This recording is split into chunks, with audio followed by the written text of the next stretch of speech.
Thank you, Mark, and thank you for those wonderful tributes at the memorial out there, especially yours, Alison. It was extremely moving. I think we should dedicate that to yourself and your father, who lost his life in such tragic circumstances. I'd also like to thank Corby Town Council. Before that, a special thanks to Councillor Ray Beebe, who was here 25 years ago to kick this event off. Thanks, Ray, for all the work that you've done and absolutely instigating this event. I'd like to thank the Corby Town Council for supporting this very special memorial event, but even more so this year as we celebrate 25 years of remembering fallen workers, not just in here in Corby, but across the world. To commemorate this event this year, we put on, I think, something special. I'll let you be the judge of that. A play which reflects the town's heritage and its past during the time of steelmaking, which finished in 1980. But will, I hope, resonate the importance of protecting workers today.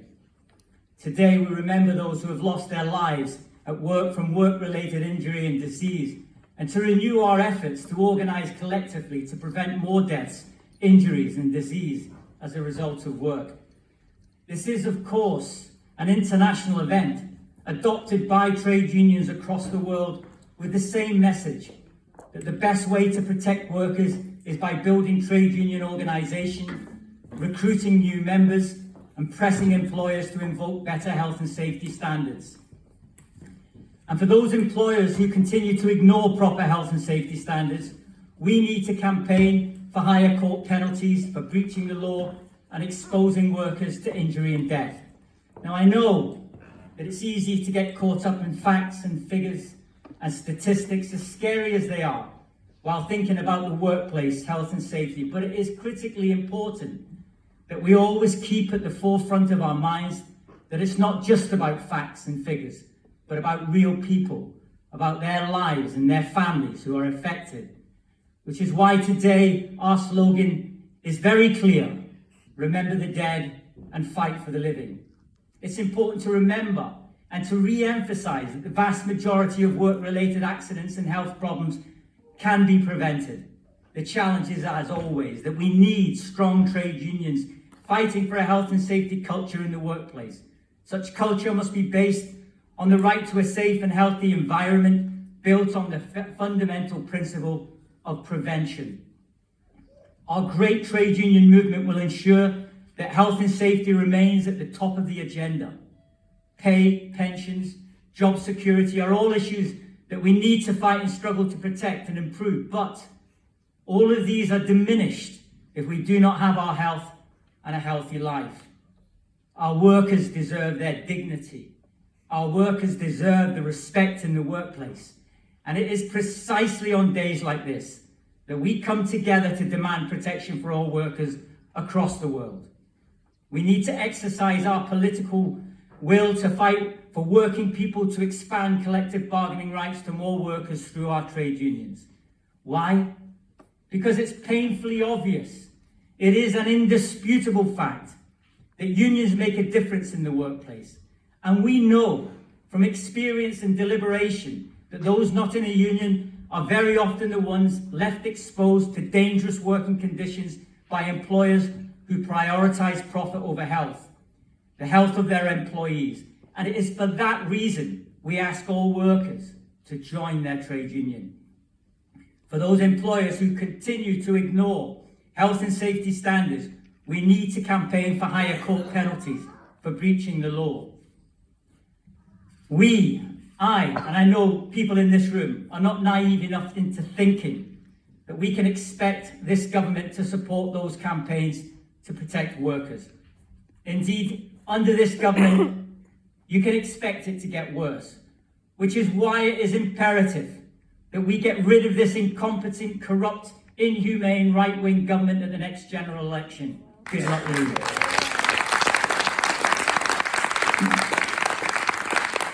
This government's rationale is to openly undermine health and safety law and enforcement through deregulation, with even further drifts towards more extreme forms of self-regulation, especially more evident since Brexit. And the evidence is absolutely overwhelming. Health and safety executive cuts to enforcement, which we know leaves less inspectors, and leaves workers more vulnerable and left as collateral damage. We must not allow that to continue. We know that these are difficult times. Economically, people, families, and communities are suffering at the hands of this government. Many feel isolated from one another, facing an uncertain future, a future weak and alone. But we're not alone, and it doesn't have to be this way for workers and their families. We are part of communities with interdependent needs, and things can change if we have the courage and the conviction to stand together and to fight back. All our communities are supported by frontline workers, nurses, doctors, railway workers, postal workers. These workers, they need us to fight. They need us to fight like hell for them and their families and their communities. We're trade unionists, we will. We're doing that today as we honour the fallen workers and heed the call to remember the dead and fight for the living. We can't change the past, the fatalities, the injuries, that slow ticking time bomb of industrial disease, but we can shape the future for the better if we organise.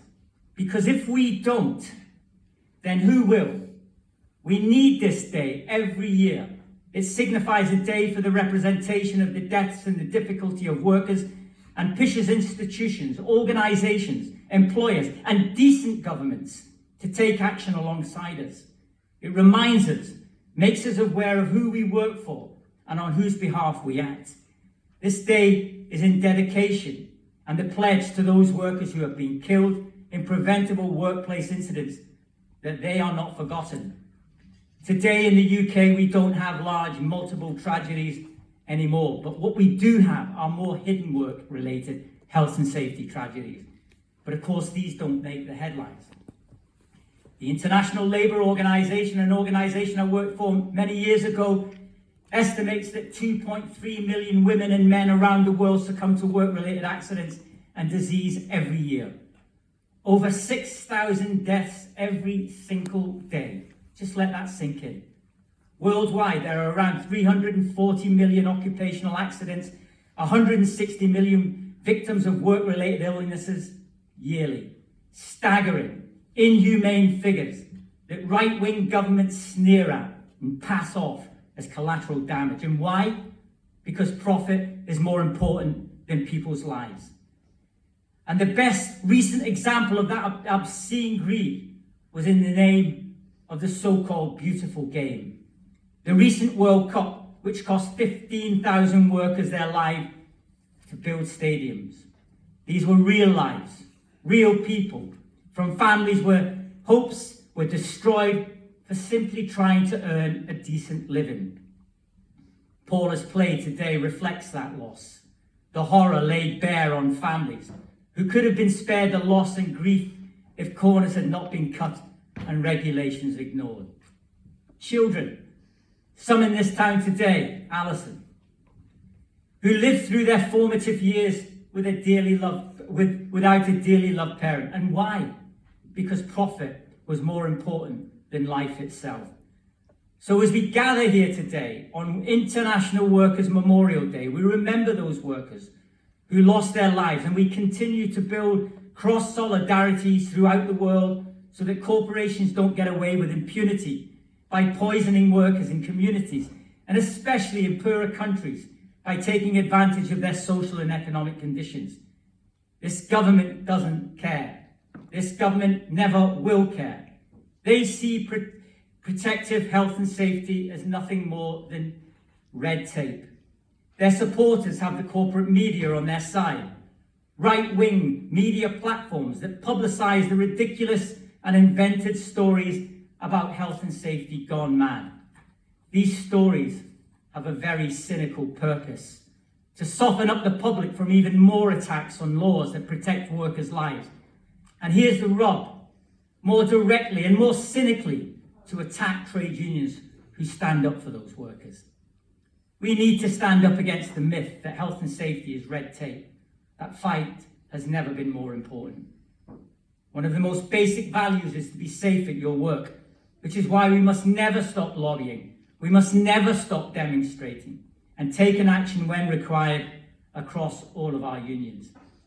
The need for proper health and safety measures are as important today as at any time in the past, especially when we're faced with employers cutting costs, cutting corners, leaving employees exposed and forced to work longer hours, bullied and intimidated, and when they question their employers. I see that myself as a trade union activist representing people every week.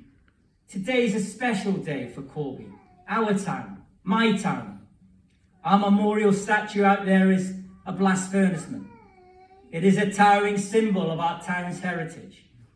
It is a tribute to all workers who go to work every day in new industries, built from the ashes of steel production and the craft of steel men and women who still keep the proverbial candle burning with dreams and aspirations that, if left unchecked, will be torn away from future generations by those who care little for people, families, and communities. We must never let that happen. We must stand up and fight corrupt governments who perpetuate that myth that health and safety is nothing more than red tape. In this profit-centric society, it's important to remember that health and safety of workers must always come first. Caring for workers is a universal credo of social justice, and improving health and safety in the workplace is the most important exponent of that fundamental value. We hear too often from employers, you've heard it yourselves, and governments, that these health and safety regulations are crippling business. What nonsense. What absolute nonsense. Safety isn't expensive. It's priceless. Just as you can't put a value on human life, you cannot put a price on safety, which is why we need strong trade unions who will hold bad employers to account, force them not to ignore that basic human right to be safe at work and to come home safe from work to their families. And our play today makes clear that message. This is not some stupid war of attrition with employers and governments. It's a simple plea for decency.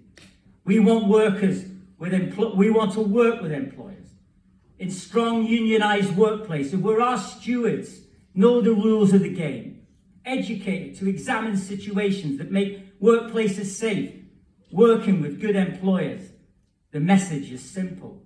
It's good for safety and it's good for business. So today we remember our fallen workers, real people, family members, friends, work colleagues. We remember their families in the enormous sadness and loss. We remember them for the huge contribution they made in their workplace, building a better future for the rest of us.